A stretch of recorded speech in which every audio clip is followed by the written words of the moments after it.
The next topic which we have for today is actually quite a fun one. This is a nice topic in business development training, and this is called motivating the team. Because to be honest, unless you have pretty motivated and happy lawyers, they are not going to be doing business development. In fact, not only that, but unless lawyers are happy enough, they're not going to do very good legal work either. There is a very, very close connection between a healthy corporate culture and high client satisfaction. If you have unhappy lawyers, you're going to have high lawyer turnover, and high lawyer turnover will be detrimental in the relationships with clients. Clients don't like it when their lawyers leave halfway through a transaction or a long, messy litigation. So, motivating the team isn't just about making everyone feel happy and that nice little warm feeling about having a pleasant corporate culture. It is very pragmatic for us to desire this in order to not only have high customer satisfaction, good client service, but also it's only motivated teams, motivated lawyers that can really do business development. Maybe to begin with, let's just get one concept across, which is kind of unfortunate, and I call it a bad apple. In my years of business development training with different law firms in different countries, I think it's about 400 law firms that I've met now, so that must be a few thousand lawyers. And I've worked with some wonderful people, some very enthusiastic lawyers and partners, and most of the time it's been great, but sometimes I come across a group of lawyers, and one of them, I would call them a bad apple.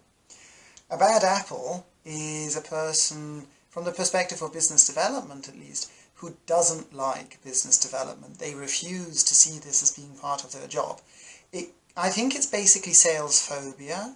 It might come from different insecurities.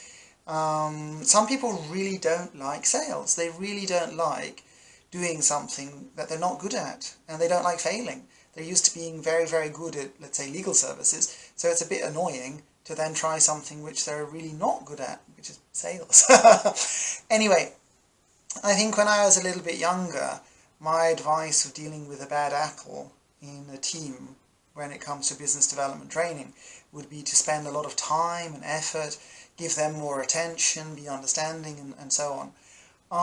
Now I think no. If you have a bad apple, they're dangerous because their bad attitude can be contagious. The bad apple can spoil the barrel. And if you have one person who's sales phobic, making negative comments and being defeatist and passive and hostile, then it can infect others and it can destroy the entire group atmosphere. So in terms of motivating the team, my position here isn't very sympathetic. And this isn't just about business development, it's about anything. If you have a person who is a bad apple, then do your best. Try and encourage them, motivate them. But in the end, it might be better just kicking them out and finding someone else. So sorry to say that. And when it comes to business development, this is especially the case. A lot of people, I've had lawyers get up, slam the door, rip up the paper, shout, heckle. Some people really don't like business development. And if you have a bad apple, they can destroy the atmosphere for the group. And if they've destroyed the atmosphere for the group when it comes to business development training, that is going to lose you thousands, tens of thousands, hundreds of thousands. That might actually lose you your company. The economy crashes and your lawyers are not able to do business development, so you have to make them redundant and you have to do layoffs. It can be a catastrophe, not because of a bad apple. So, I don't like bad apples, and I think you need to be very careful in dealing with them as well. Sometimes I can understand where a bad apple is coming from. They might have tried to do business development and encountered RRR. Very strange name. This is called a reactive rejection response.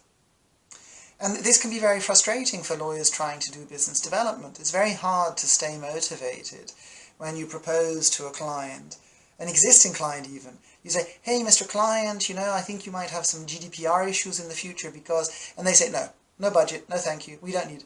So that's a reactive rejection response. when people feel that you're selling something to them or pitching something to them, quite often a defense mechanism kicks in and they will just be reacting to you with a rejection response, RRR. So you need to be prepared for this. If someone says, we have no budget, I'm not interested, that's a reactive rejection response. To get round this, what do you need to do? To get round this, you need to never sound like a salesman. I think that's important. Maybe you need to be pitching to their boss. You need to be pitching to a key decision maker. A lot of gatekeepers, they can't make purchase decisions, and they're apathetic and fed up, and they don't like their companies, and they have no plans for the company's future. So they're not going to be engaged. You can quite often find a reactive rejection response if you're speaking to a gatekeeper, the wrong person. So make sure you're speaking to a key decision maker. Make sure that you have a killer UVP, something very interesting to talk about, and be sure to have some responses ready in case you encounter this reactive rejection response. Don't get into conflict with them. Don't ask, not interested in what, in a cocky way if they just said they're not interested. That's not going to go well. But you need to be able to deal with the reactive, reflexive rejection response is also another name for it. Brainstorm some solutions. And another one that you can do is you could simply say, yes, I understand that you think you're not interested in this.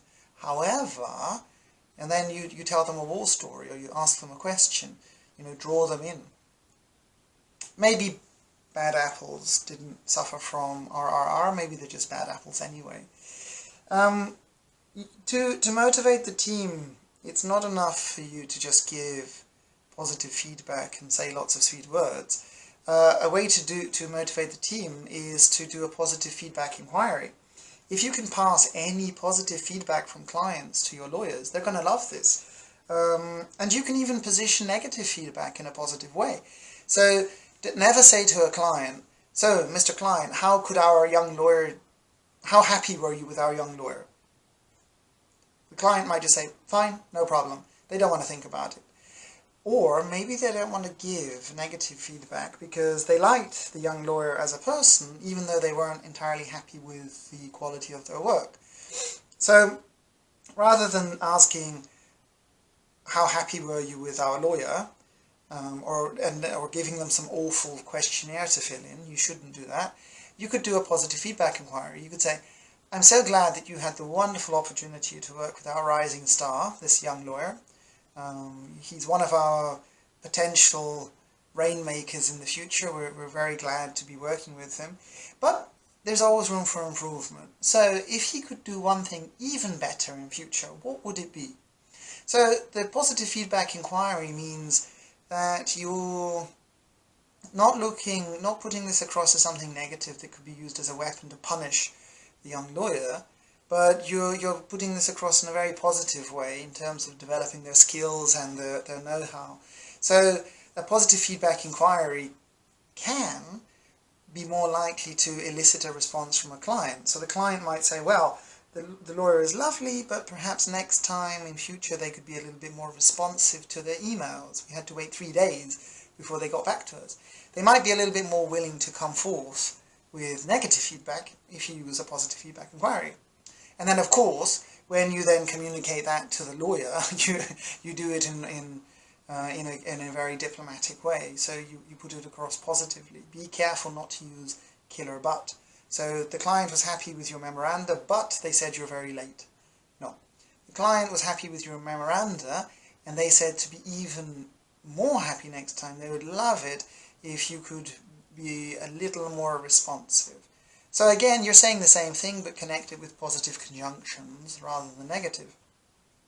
And that will motivate the lawyers. In motivating the team, client feedback is appreciated. In most law firms, to be honest, the lawyers don't get feedback.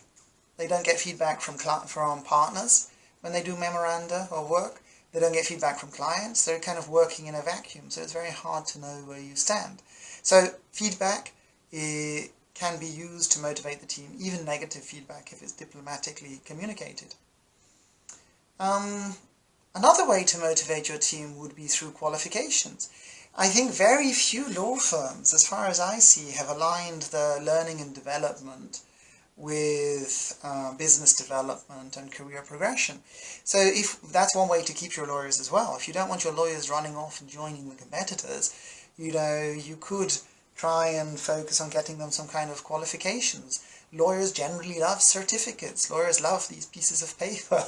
So even if it was just a one-day workshop, a seminar, and there's a certificate and they get a qualification from this, and you then give some praise and you send an email to the office saying that they got this qualification, then that could be good. Some law firms even contribute towards master's degrees or diplomas on the understanding that if the lawyer leaves, they have to, within a period, let's say 3 years, they have to repay the cost of the qualification or part of it. So you can even use paying for qualifications as a way to tie your lawyers closer to your firm, to keep them. If you don't want to make it so formal as real qualifications from external service providers, you might consider certification. You can make your own company certificates. If you have a team building day, put some certificates at the end of it. Have a certificate award ceremony. If you do some kind of internal training, and you should have internal trainings, give certificates. You'll be surprised, but lawyers really, really like this. The young lawyers, fresh from university and from education, they understand and they are on the wavelength of getting different certificates and awards and diplomas. So this doesn't have to cost you anything. You could even print it from your own computers. You don't even need to spend 20 euros buying some fancy gilded certificates. So both qualifications and certifications can be used to motivate your team. In fact, if you had a learning and development structure aligned over the career path of the lawyer from paralegal to junior associate to associate, senior associate partner, this could be a way to tie them in and keep them motivated for years and years with your law firm. I digress slightly. I just remember just last month, I wrote business development job descriptions for 4 levels of lawyer. A junior associate, associate, senior associate, and I think a partner. If you would like that, it's a couple of pages per lawyer, then email me john@nichidonia.com and I'll share it with you. That would be the basis upon which you could then do internal trainings and focus on some kind of certifications for the lawyers. Of course, one frustration that you're going to have in investing in training or qualifications or certifications for your lawyers is that if you have some group of lawyers at your office or at some event and they're meant to be going there on a regular basis, be careful that the training doesn't, I call it, suffer by dying a death. I saw this when there was even just English classes for some lawyers. We arranged English classes for some lawyers I won't mention the firm, in one law firm in Russia where I used to work. And at first we had 20 attendees, and the next week we had 15 attendees, and then we had 10 attendees, then we had 5 attendees, and then we stopped the training because nobody was coming. If you are going to invest in training, have a sign-in register, have a sign-out register. Be careful, some lawyers are a little bit naughty. They come to the start of a training session, they sign, and then they escape after 10 minutes, and it looks like they attended the entire session. They didn't. So have a sign-in register with a sign-out register. Don't let people bring computers with them. No, they're not working on their computers. They're not taking notes on their computers. They're working. They're doing their legal work, and then they're not paying attention. So if you're going to have groups of lawyers doing some kind of training in your office, maybe you let them take their telephones in case there was an urgent call or an SMS. Personally, I would keep the telephones out as well. But you definitely don't let lawyers come with their laptops, because then they're there physically, but they're doing their hourly work, their billable work. And that can also lead to the group dying a death. So if you want to motivate your team with qualifications, certifications and training to avoid dying a death, start it quite strict and structured and make sure that people are coming. And if they're not, then not just from some HR manager or learning and development manager, you need to have some partner, some kind of champion, a managing partner who's going to chase up the lawyers with a very big stick if they don't come. Or make training conditional on attendance, and if people stop attending, they have to pay their part of the training. That might motivate them a little bit to attend. Speaking about money, in general, if you want to have a motivated team, the best thing to do is to pay above market. In a knowledge economy, with lots of clever lawyers, there is going to be a competition for human resources. And if you are paying market level, or even worse, below market level for your lawyers, you're going to suffer turnover. And employee turnover is very expensive. Very few firms appreciate how expensive it is. You might appreciate this more if you use recruitment or executive search services to get your lawyers in the first place. That will have cost you a few weeks or months of salary as the commission for that service. But there are many other hidden expenses in employee turnover. You have a loss of know-how, you have a loss of experience, you have disruption, interruption, you have transfer costs of changing work between lawyers, you have a very high impact on morale and enthusiasm. And I think it's called churn. Like churn is the employee turnover. I think it's also contagious. If one guy runs off, then his friends are going to think, ooh, we could run off as well. And then another guy runs off. And if you're not lucky, you're going to have an avalanche of people running off from your firm. To prevent that from happening, my advice is not very sympathetic, pay above market. You need to be paying 10, 20% above market, and that will stop people jumping onto the next legal consulting firm for some silly 5 or 10% pay rise. So pay above market and charge above market. If you really need to aim towards being one of the most premium law firms in your jurisdiction. And that means you can charge good rates, but that means you need to pay good salaries. And then it's sustainable. Again, that's only going to happen if you are doing proactive business development and your lawyers are doing proactive business development too. Otherwise, there's going to be more commodity work and you can't afford then premium salaries. And then you'll lose lawyers. But apart from the money, although the money is a very big part, apart from the salaries, you know, there are many other ways that you can motivate the team in your office. Do you have a pleasant work environment? Do you have a healthy corporate culture? I call this the fruit bowl. You know, you could have a fruit bowl with some fruit in it. You could have cookies. You could have free lunches. Some of the modern, younger law firms are very fancy that they have table tennis and beanbags to sit on and common spaces and casual Fridays. Well, however far you want to take it. But I think that apart from the salary, you really need to motivate the team through a collective, healthy corporate atmosphere. So that would be dinners and celebrations, birthday celebrations, some kind of corporate events, team building, even if you don't want to call it team building. You should do that. Maybe think about the team building football. Could you get the team to spend some time together, create a football team? It depends on the size of your law firm, of course. But if you could have some kind of group activities, not just, let's say, all of the lawyers go and watch a movie together at the cinema, although that might be fun, but anything where they can interact together. So take them for some kind of cookery evening, so everyone gets to cook together and make something. You can get creative with this. I think that team building football is a good idea, because if you just did football, you wouldn't have to actually pay a lot for it, would you? You just need a football. Maybe some people can dress themselves and get their own shoes. So again, think of the football in your office, think of the team building football.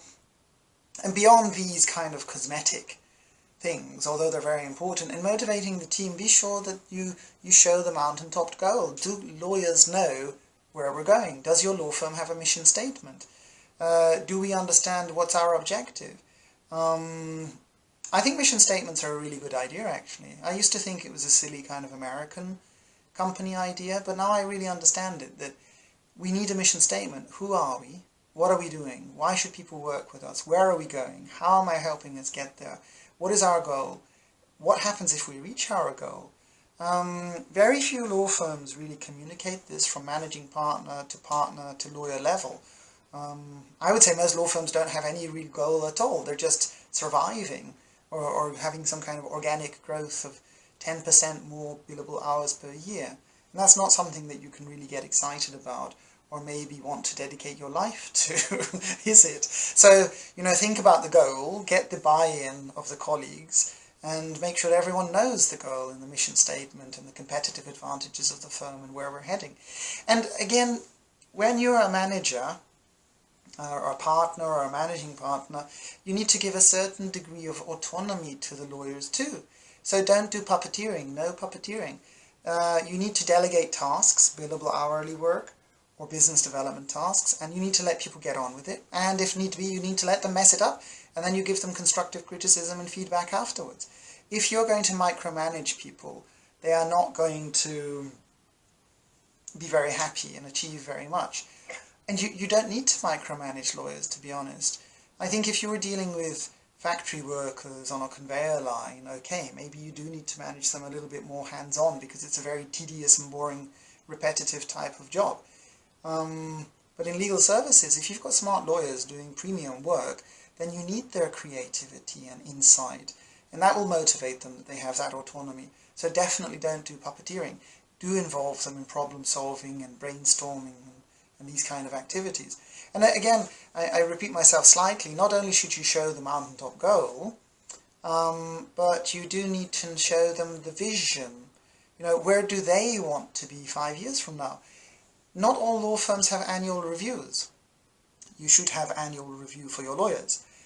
Twice a year review for the lawyers. And this isn't just to keep people on track about, let's give them some criticism about the rubbish things they did and criticize them for not doing enough billable hours. No. It should also be, it should be a little bit more positive. So what's their vision? Do you know the vision of your lawyers? Where do they want to be after a year? Where do they want to be after 5 years? And not just generic, I want to be a partner 5 years from now. I want to be head of practice. Head of what practice? What area of specialization? What niche experience? What qualifications? What certification? What are their goals and dreams and ambitions? And the review, the annual review or twice a year review, is not just you reviewing what they've done. It's you together with them, seeing if they're on track, heading towards their aspirations and their dreams. So you need to share their vision, to understand where they're going. And let's be honest, if you sat down right now and you made a list of your top 10 lawyers in your firm, the hardest working, most diligent, good lawyers, do you know what are their aspirations? Do you know where they want to be 2 years or 3 years or 4 years from now? Maybe you should ask them and maybe you can help them to get there. And if you do that, that'll motivate the team and there's more chance that they would stick around with your law firm in order to get there. Apart from the long-term vision, we need to think about the day-to-day motivation of the lawyers in business development or in billable hours. And sometimes this is better done not through formalized training, but we could do some things like work shadowing.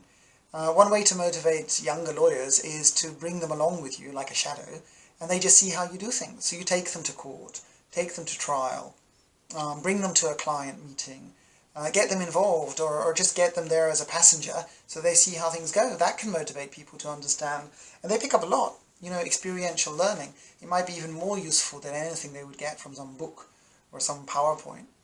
Mentoring.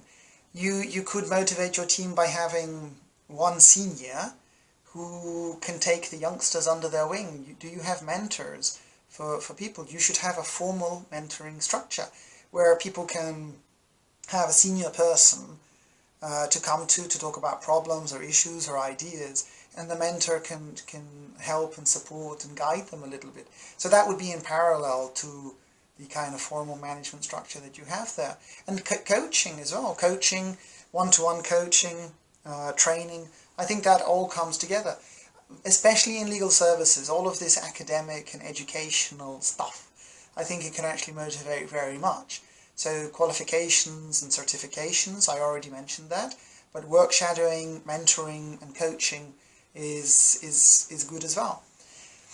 Maybe that's even more applicable for billable work or legal work than business development work. In terms of business development work, again, things do tend to come down to money. Do you have a bonus system for your lawyers? You really should. If you want lawyers to do business development, they have to have some kind of tangible financial recognition of success. There are different levels of motivational system for law firms. Some law firms have no bonus system. That's rubbish.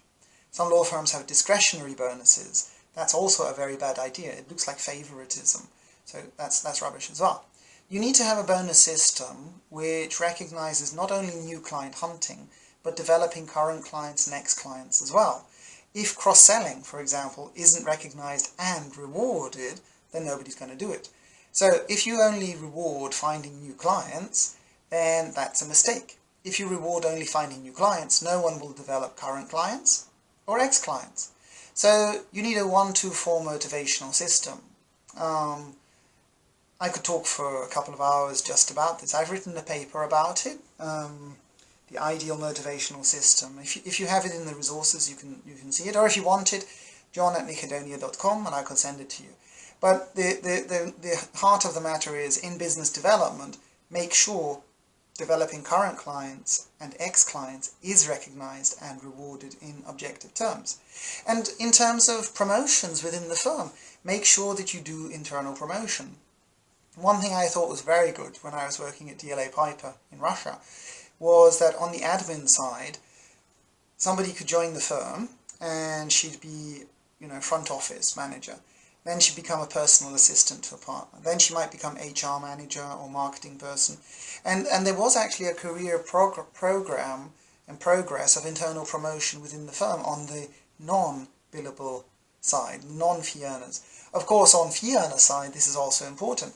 You might need some lateral hires if you're going to launch a new practice, perhaps. But as far as possible, try to focus on internal promotion. When people see that their friends got promoted, they're going to be motivated themselves to try to get some promotions. So as much as possible, try to promote within and share the good news in public. Always praise in public and criticize in private. When you have some good news like a promotion, make sure that everybody knows about it and you can say some sweet words and you can show why this person got that promotion. What were the behaviors and activities that they did that led to that promotion? So make sure that people know about it. And of course, whatever you do, for goodness sake, in your business development meetings, in any type of meetings, do not criticize or humiliate people in front of their friends, in front of their peers. Praise in public, criticize in private. If you upset people in front of their friends, you can create a toxic culture and you can lose lawyers, not just the person that you criticized. So, yeah, those are a few ideas about how to motivate the team. I think the financial side is very important, having a good bonus system, and that's a large issue. The corporate culture is important, so think of the football and the fruit bowl and promotion within. And it's only if you have you need the annual reviews as well to know the vision of where your lawyers are going. And if you can help them to get to where they want to be going, they'll help you as well. And then they're going to be keen to do the business development.